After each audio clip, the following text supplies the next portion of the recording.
Address by the Speaker. Honourable members, a very good spring morning to you and to all other persons who may be present in the Council chamber from where the Minister's question time is about to take place. Welcome also to those listening to these proceedings broadcast live from the Council chamber via SAMS Radio 1. Thank you, SAMS Radio 1. At the last sitting, we had the pleasure of the company of Chloe Freeman. Chloe, a senior clerk from the House of Commons, spent 4 weeks with us as a clerk attachment, seconded to the Legislative Council. We wait to see her report. We welcome back Minister Mark Brooks, who has attended business meetings in London and Gibraltar from 3rd to 16th of September. Not present today is Minister Martin Henry. Minister Henry departed the island on Saturday last week to represent St. Helena at the 66th Commonwealth Parliamentary Conference to be held in Ghana, Accra, Ghana, from 30th September to 6th of October 2023. The members' focus today is on the 6th meeting of Minister's Question Time. The topic at the Council has decided for this meeting is secondary education. A copy of the order paper was this morning published on the SHG website. And in accordance with standing orders, the Chief Minister was made aware of the topic ahead of this meeting. And on this occasion, ministers were made aware of the questions. There are 7 questions on the order paper. They have been listed in alphabetical order, but will be selected randomly for response within the 1 hour that has been allocated, starting from the first question. The clerk and timekeeper for this Minister's Question Time is Ms. Shanice Phillips. Ms. Phillips, may we have the first question, please? Questions? Honourable Quinda Essex. Thank you, Mr. Speaker. As is becoming a habit, I once again rise to ask if permission on a point of order for the suspension of standing orders in accordance with Order 19 and Order 21 of the Standing Orders of the Legislative Council. You may, honourable members. Speaker, is there a seconder? I need to move. Sorry, I do beg your pardon, Dr. Quindassis. Mr. Speaker, I beg to move that Rule 5 and Rule 6 of Order 9 of Standing Orders be suspended for the duration of Minister's Question Time to be held today. Thank you very much. Is there a seconder? Councillor Robert Midwinter. Thank you, Mr. Speaker. Mr. Speaker, I beg to second. Thank you very much. Honourable Dr. Quindassis, you may proceed with your motion. Thank you, Mr. Speaker. Mr. Speaker, this motion seeks to suspend Rule 6 of Order 9 of Standing Orders so that the restriction to only 1 supplementary question per each substantive question will not apply during Minister's Question Time today. As we are all aware, this has been the format that we have used since we instituted Minister's Question Time, and feedback from the public indicates that they very much appreciate the debate that we're able to have in this forum, and therefore they wish this suspension of standing orders to be continued. In order for the parameters for questions in the House as set out in Order 8 to be applicable following suspension of Rule 6 of Order 9, it is necessary to suspend Rule 5 also. Mr. Speaker, I beg to move. Thank you very much. Does anyone else wish to speak? So I put the question that Rule 5 and Rule 6 of Standing Order 9 is suspended for the duration of this Minister's Question Time. All those in favour say aye. Aye. Those of a contrary opinion say no. The ayes have it. So for the listening public, because Rule 5 and Rule 6 of Order 9 of Standing Orders have been suspended, it is possible for additional supplementary questions to be asked, if the orders were not suspended, a member putting a question would be limited to asking only one supplementary question. Clerk, may we now have the first question, please? The Honourable Ronald Coleman. The Honourable Ronald Coleman. Thank you, Mr. Speaker. Will the Honourable Chief Minister inform this House on how the students at Prince Henry School did with their grades on the latest GCSEs, and if it is possible to compare these grades with other students in the UK? Thank you, Honourable Member. Honourable Chief Minister. Thank you, Mr. Speaker, and good morning, everyone. Student attainment in the different subject areas for this school year at GCSE are as follows. So percentage passes for A star or to C, or points 4 to 9. English language, which is a core subject, 49%. English literature, 92%. And I'd like to add that English literature is not a core subject and is chosen by students in collaboration with teachers if they believe they have the ability to sit both English language and English literature. Mathematics, 41%, which is a core subject. And the overall IT pass is 51%, which is a core subject at the present time, because I know that is due to change. But if we talk about all the different IT courses, ICT, we had 80% pass mark, computer science, 60%, ICDL, 100%, and 0% for FS-ICT. The overall science passes, again, a core subject, 41%. But you do have coordinated science, and for those of you in my age group, I'd say double science, that was 100%, and single science was 29%. Again, bearing in mind that the science is a core subject, and students would have chosen, if they wanted to do the coordinated science, the double science.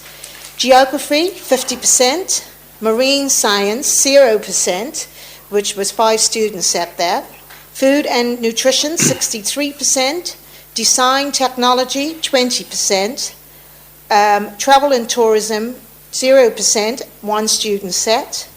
Business studies, 33%. Physical education, or PE, 100%. History, 0%, 2 students set. Child development, 75%. Psychology, 40%. Sociology, 33%, and 0% for art. A direct comparison of our Year 11 public examination results to the UK would not be a fair one. The total number of our Year 11 undertaking public examinations in the May-June session 2023 was 37, compared to 593,094 Year 11 in England, although we follow the national curriculum for England and Wales.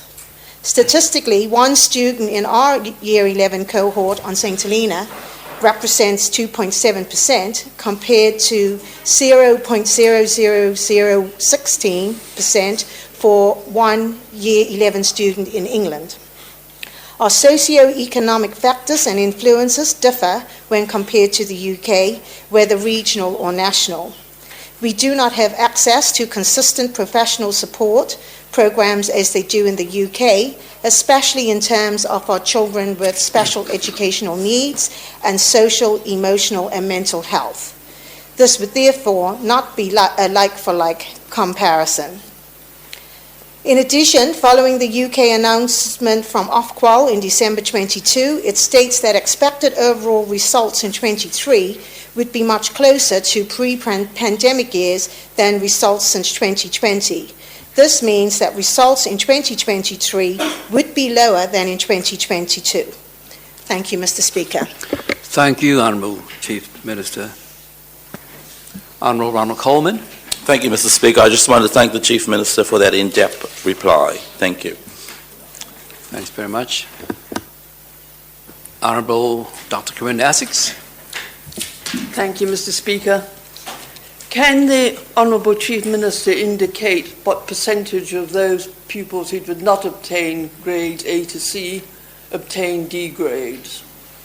Thank you. Honourable Chief Minister. Thank you, Mr. Speaker. Unfortunately, I don't have that information with me here today. It's very much an operational matter when it comes to that level of detail, but I'm happy to be able to get that information for you, Honourable Dr. Essex, and give you some percentage levels on that. Thank you. Next question, please. The Honourable Rosemary Barger. The Honourable Rosemary Barger. Thank you, Mr. Speaker. Will the Honourable Chief Minister tell this Council what are the expected benefits that Prince Andrew School will reap with the improved internet provisions? Thank you. Honourable Chief Minister. Thank you, Mr. Speaker. The expected benefits that Prince Andrew School will reap from improved internet provisions include the following, but are not limited. And these include opportunity to use more interactive resources in the classroom across the curriculum to support teaching and learning, such as YouTube, online quizzes, etc. This will engage all the different learning styles, hence making the topics more fun and accessible to all. Staff and students will be able to take full advantage of the online tools that are free for educational establishments, for example, the Google Suite products such as Google Class, etc. This will foster better communications between parents and the school. Parents can be updated daily on their child in relation to their behavior and learning, including homework tasks, progress, and attainment. They will be more aware of school events as they can be reminded daily and can have more interaction with staff.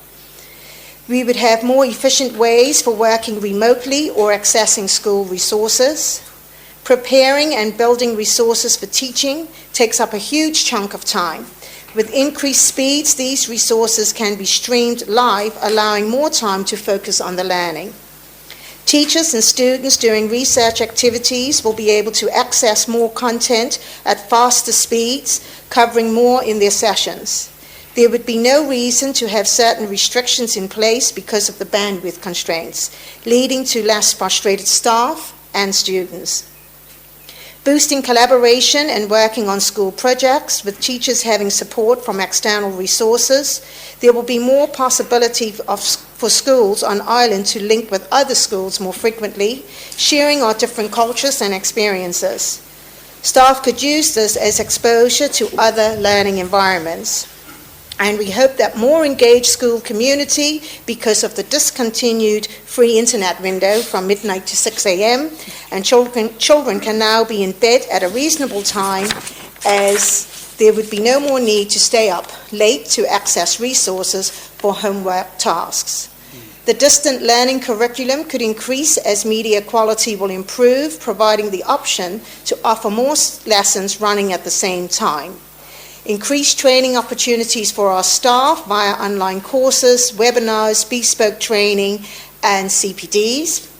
And that is for the professional development. I just realized I said CPDs.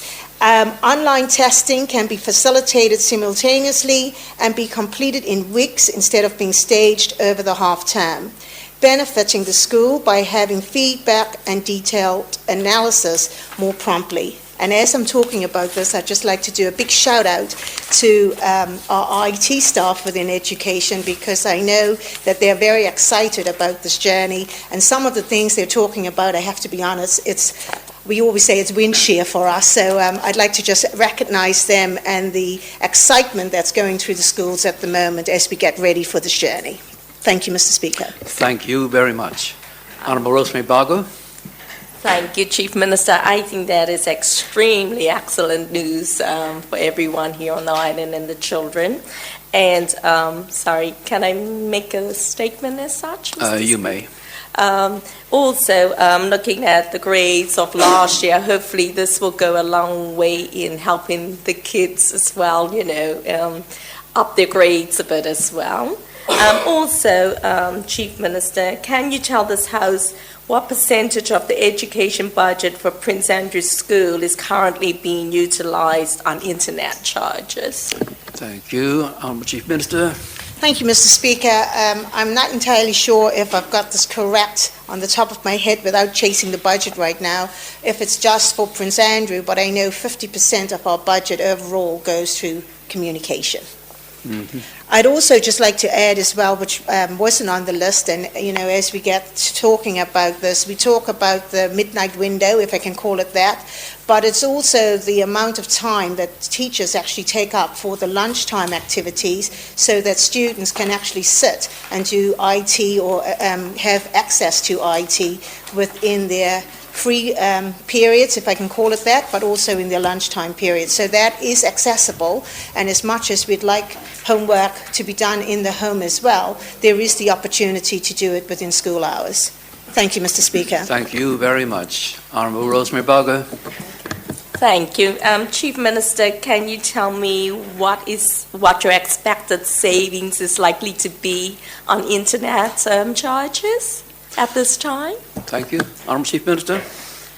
Very good question, Mr. Speaker. Yeah. Very proactive question, but I Yeah. think at this time is a bit early for us to say, because, as you know, the announcement was made only earlier this month, and I know that IT across St. Helena government is trying to work out exactly how they will share the internet experience. So I think it's a bit early to talk about. I think there might be more savings when we obviously have a full fibre optic network more than it is, what is the term now, our normal network connected to the cable landing station. Thank you very much. Honourable Dr. Clarinda Essex. Thank you, Mr. Speaker. The Honourable Chief Minister gave a very comprehensive and exciting list of improvements. Yes. Can she please indicate the time frame for implementation of those? Thank you. Honourable Chief Minister. I don't have exact timelines to this, Dr. Essex, but I would assume the fact that that is being given as what they hope to achieve. I know that our IT savvies within education have been getting ready for this, so I'm assuming that most of it will come online as soon as possible. As soon as it goes live on 1st of October, I'd like to think within that month or two they would be pushing to get this rolled out. Can I just take this opportunity, Yes, because go I ahead. have a proactive education as well, I can actually give the answer to Dr. Essex's question from earlier, and that is that there were 50 D grades in GCSEs, 7 students in maths, 6 students in language, 5 students with single science, 1 student in IT, 2 students in computer science, and 3 students for FSIT. The rest was in other non-core subjects. Thank you, Mr. Speaker. Thank you very much. Honourable Robert Midwinter. Thank you, Mr. Speaker. Mr. Speaker, the Honourable Minister mentioned the benefits of being able to undertake study at home and the removal of the free internet window. I'm just mindful that we do have low-income households that may not be able to afford the upgraded packages. Would there be any consideration for support to students who will lose out on the loss of the free window? Would there be any support? Honourable Chief Minister. Thank you, Mr. Speaker. As I said before, as far as I know, there wouldn't be any support at this time. And as I said, as one of the additional pieces, I do know that students are given enough time to complete homework so that if they don't have access at home, they can provide it during school hours. Thank you, Mr. Speaker. Understood. Honourable Carl Thrower. Thank you very much, Mr. Speaker. Would the Honourable Chief Minister be able to say if there are any plans to help students also with not just the connectivity at home, but also help guide them on what hardware they need at home in order to complete homework and things like that? Okay, thanks very much. Honourable Chief Minister. Thank you, Mr. Speaker. To be quite honest with you, Councillor Carl Thrower, I don't have the answer to that today. I don't think there will be anything that students will be expected to do at home that isn't accessible via the normal internet. If it's anything else that they require, it would be done in school hours. But if that changes as we progress forward, then by all means, that's something we'll have to consider. Thank you very much. Thank you, Mr. Speaker. Honourable Call Thrower. Sorry, just to clarify slightly, what I was referring to more was the likelihood of, say, a student being able to borrow an iPad so that they can do their work at home and things like that, more about the physical equipment rather than the internet connectivity. Okay. Can you assist Honourable Chief Minister? Thank you, Mr. Speaker. I don't want to make promises here today, but that is something that we are considering, and that's as far as I'll go. Okay, fair enough. Next question, please. The Honourable Gillian Brooks. Honourable Gillian Brooks. Thank you, Mr. Speaker. Can the Honourable Chief Minister tell this Council whether Prince Andrew School offers any studies leading to formal qualifications in areas of dramatic and cultural arts? Thank you very much. Honourable Chief Minister. Sorry, thank you, Mr. Speaker. So the short answer to this is no. This is an area that we recognise is lacking within Prince Andrew School, and there was an initiative a few years back to secure funding from the TC budget to recruit a person with the required skills, knowledge and qualification to be able to teach the subject, which could lead to a formal qualification. However, due to budget prioritising, this post was not approved as priority was given to posts in the core areas of English, Maths, Science and IT or computer science.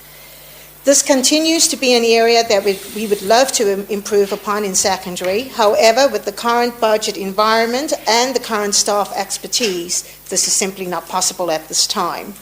We do, however, offer music and art on our curriculum and in our enrichment sessions on a Friday afternoon.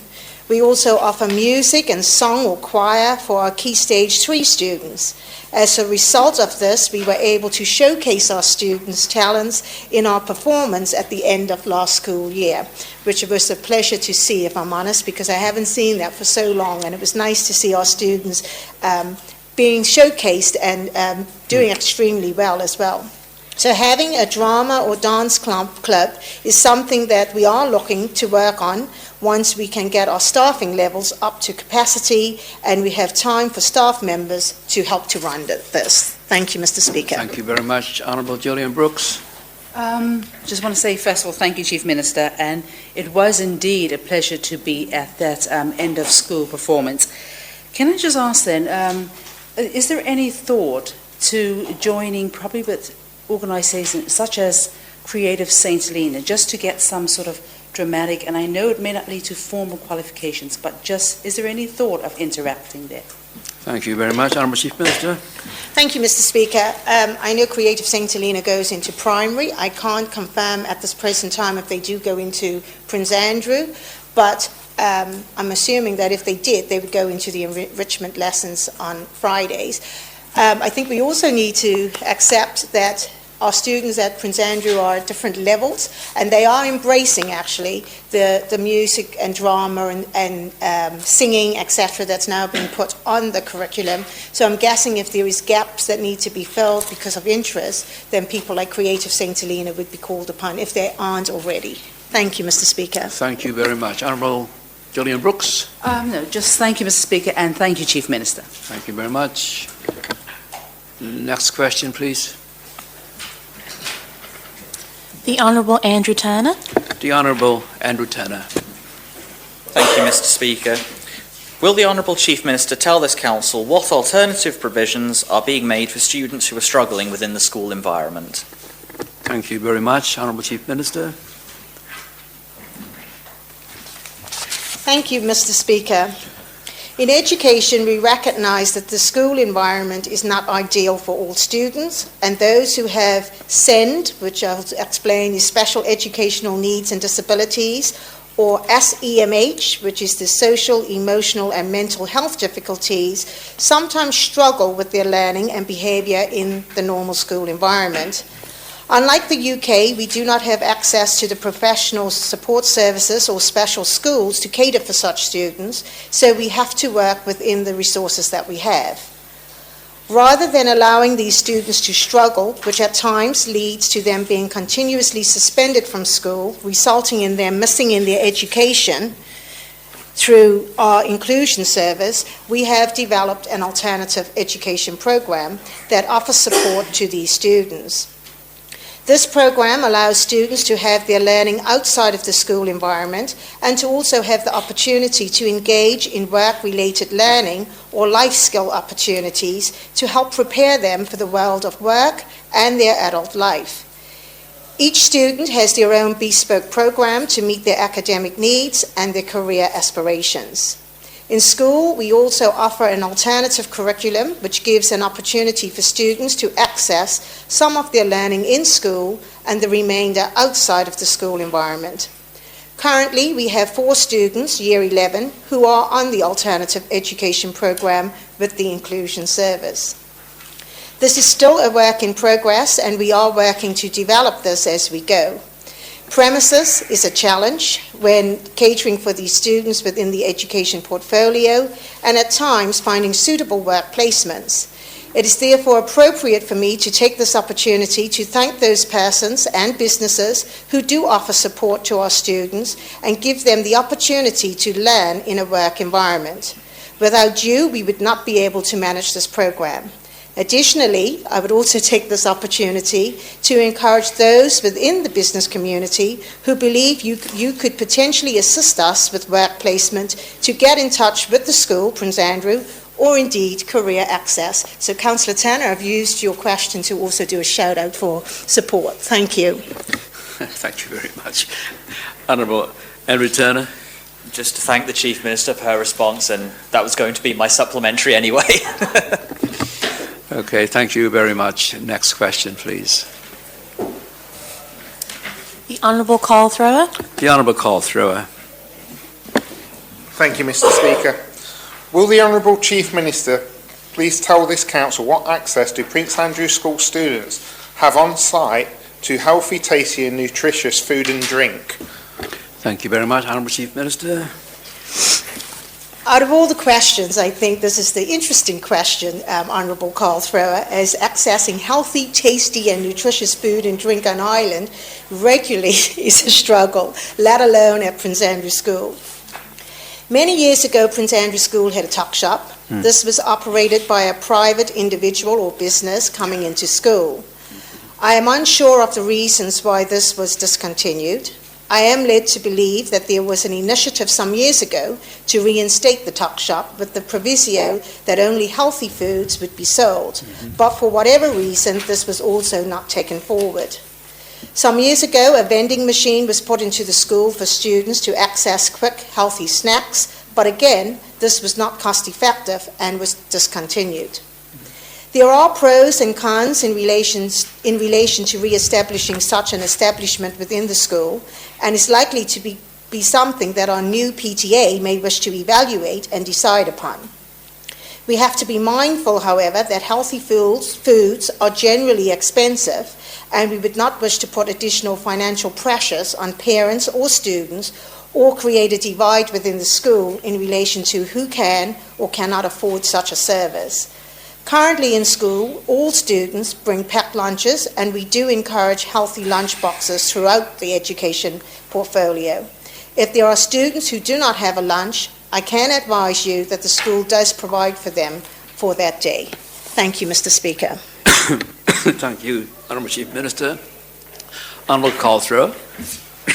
Thank you, Mr. Speaker. Would the Honourable Chief Minister be able to tell us, on average, how many students the school does provide for in a day? Thank you very much, Honourable Chief Minister. Thank you, Mr. Speaker. It is pleasing to note that, no, the number is very low, and at present they're not catering for any, but in intervals they do have one off or two within a day that they may cater for, but it's not something that is a huge expense. Okay, thank you very much. Honourable Andrew Turner. Thank you, Mr. Speaker. Could the Honourable Chief Minister say, has consideration been given to utilising the centralised cooking that's now being done at the CCC for the Health Directorate, and sort of utilising the fact that that kitchen's already operating to essentially transport meals to PAS? Thank you very much, Honourable Chief Minister. Thank you, Mr. Speaker. Not as far as I know. I'm not entirely sure if the demand is there for it, but it is something, again, that could be looked into to see if that is something that the students would do. We have very caring staff, actually, throughout the education portfolio. So I know of teachers, actually, when it's a student that doesn't have a lunch for that particular day, who will actually ensure that they provide or share from their own lunches. So, but as I said before, I don't think it's of a regularity or indeed something that's occurring on a regular basis for them to have considered that, but I'm sure that is something I can ask that question of education. Thank you, Mr. Speaker. Thank you very much. Honourable Andrew Turner. Sorry, just one sort of quick follow-up question on that. I know you mentioned there was monitoring done of when the students necessarily don't have a lunch, the school steps in, but has any work been done with the parents to engage on how many are struggling to afford to provide those packed lunches? Okay, thank you. Honourable Chief Minister. Thank you, Mr. Speaker. Obviously, engagement happens with parents. That is an area that education, and if I'm honest, I think government would like to improve upon throughout, because engagement with the community is very difficult. And I know that Prince Andrew has been doing some good initiatives now to try and engage parents, to incorporate them within their students' learning. As far as I know, probably not, but I'm sure teachers would be, through the form classes, would be taking note of what students are coming to school with. But as far as I know, it hasn't been raised. I'm guessing that that would be a cross-portfolio interest as well, and nobody's brought that to my attention. Thank you very much. Next question, please. The Honourable Dr. Corinda Essex. The Honourable Dr. Corinda Essex. Thank you, Mr. Speaker. Will the Honourable Chief Minister provide an update regarding finalisation of the Constitution relating to establishment of a Scholarship Trust Fund? Thank you very much, Honourable Chief Minister. Sorry, Mr. Speaker. That's right. A draft of the Scholarship Trust Fund Constitution was submitted to the AG's chambers on the 29th of June of this year for guidance, and this was followed up on the 2nd of August. It needs to be acknowledged, however, that this request was submitted along with another item for follow-up for education, with the latter being the most priority of the two. With that said, last week, AG's chambers provided feedback on the draft constitution. This feedback will now be considered and the draft constitution amended to address the feedback received and the advice given before referring back for review. Once this has been finalised, elected members will be informed. Thank you, Mr. Speaker. Thank you very much, Honourable Dr. Corinda Essex. Thank you, Mr. Speaker, and thank you, Chief Minister, for that update. Once again, I ask for a time scale, please. Time scale. Thank you, Honourable Chief Minister. Thank you, Mr. Speaker. I am not able to give a time scale. It will go to our next advisory board, which will be in October now, but I can't give a time scale on the legal advice that we will require to be able to kickstart this, but it is something that we are keen to move on with, and it would be unfair of me to give a timeline on legal advice when that's something that's very much dictated to by the AG's chambers. And as much as the Scholarship Trust Fund is important for education, I know that there's some pressing legislation that the AG's chambers is dealing with outside of education that I'm sure would take priority. Thank you, Mr. Speaker. Thank you very much, Honourable Chief Minister. Honourable Dr. Corinda Essex. Thank you, Mr. Speaker. Mr. Speaker, I find the situation as one of concern because the students who would potentially benefit from the Scholarship Trust Fund would be due to start their academic careers in UK in mid-2024. Can the Honourable Chief Minister please give a commitment that this should be in place in good time prior to their departure for studies in the UK. Okay, thanks very much. Honourable Chief Minister. Thank you, Mr. Speaker. Again, as I said, we won't be dilly-dallying with this. The advice has now been received, and we'll do everything we can to make sure we work with this and bring it to the next advisory board meeting. But there's no way we can confirm a constitution without legal advice and support. I see. Thank you very much. Honourable Dr. Corinne Essex. Thank you, Mr. Speaker.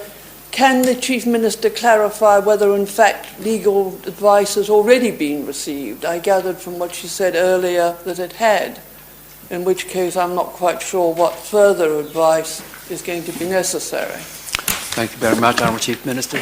Thank you, Mr. Speaker. Yes, I just said in my response that the legal advice was received last week. So obviously, we will consider that advice and put that into the Constitution, but then it would need to go back to ensure that it is legally supported and that we haven't done anything outside of that. It shouldn't be a long-term process, but I don't want to say that we'll have it correct in the first round. So, as I said, we'll hopefully be putting that back to the AG's chambers within a month. Thank you for that clarification. Now, Dr. Corinne Essex. Thank you very much.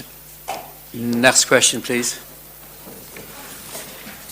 The Honourable Robert Midwinter. The Honourable Robert Midwinter. Mr. Speaker, may I rise on a point of information? You may. Thank you, Mr. Speaker. Firstly, Mr. Speaker, I need to declare an interest, as one of my sons is currently on the existing sixth form scheme, and the other is likely to be joining this in some form or another after the current academic year. Secondly, Mr. Speaker, I wish to thank the Honourable Minister for the detailed information that she provided last week in response to the questions raised in July. It is unfortunate that my question was submitted prior to receiving this information, as this does actually cover what I wish to ask. However, for the benefit of the listening public, I would still like to proceed with my question, if I may. Please go ahead. Thank you, Mr. Speaker.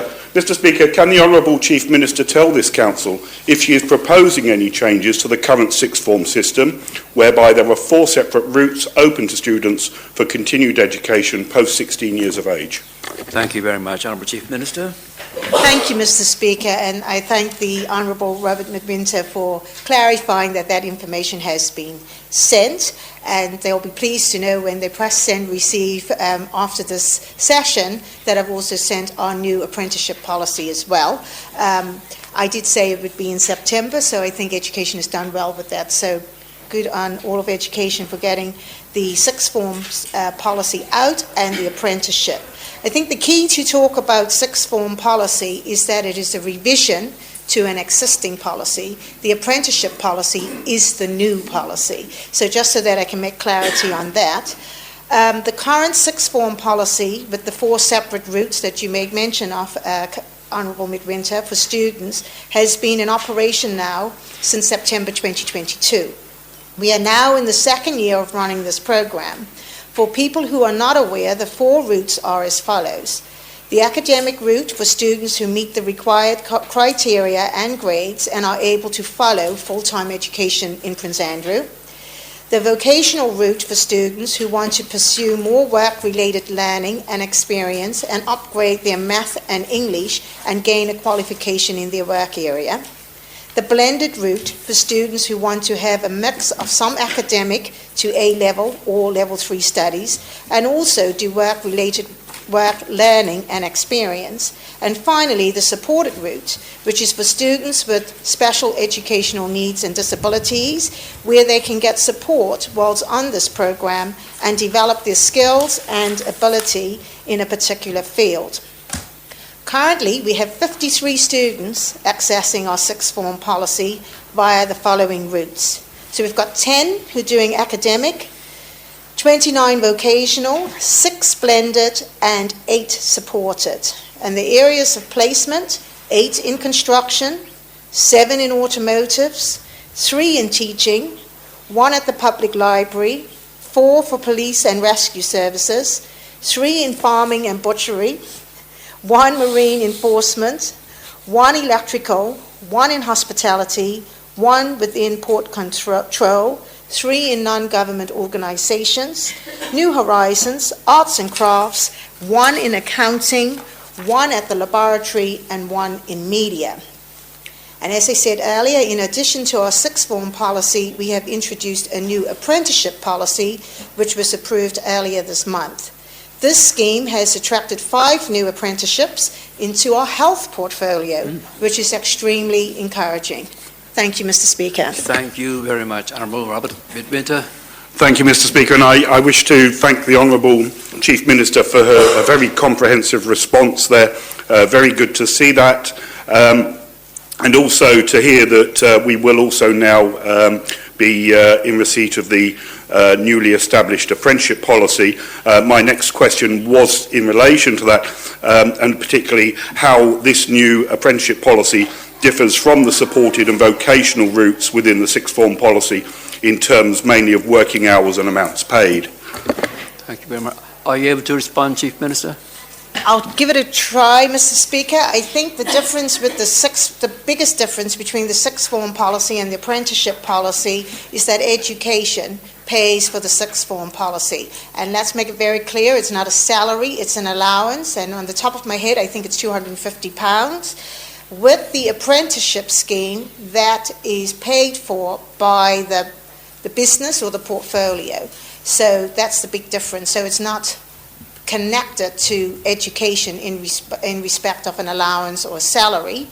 But what I can also add about the apprenticeship policy, being the first one being within health, is that they do 2 weeks at the college, whereby they do the in-classroom teaching, and then they go into the workplace and they actually put into practice what they've learned within the college. And then they do about 6 weeks, I think, and then they come back to the college and do the same process all over again. I would encourage everybody, and that is listeners as well, to listen to our recent, I think it was, in-scope program from education, because the last one we did focused primarily on the sixth form policy and the apprenticeship policy. So I'm sure, and it would have been in the newspaper as well, so I'm sure you'll get a lot of detail from that. But now that we've obviously distributed the apprenticeship policy, I'm hoping that that will give you more detail. But in respect of the payments or the salaries, that is the area of difference. I hope that helps you, Honourable Midwinter. Thank you. Thank you very much. And Honourable Dr. Corinda Essex first. Thank you, Mr. Speaker.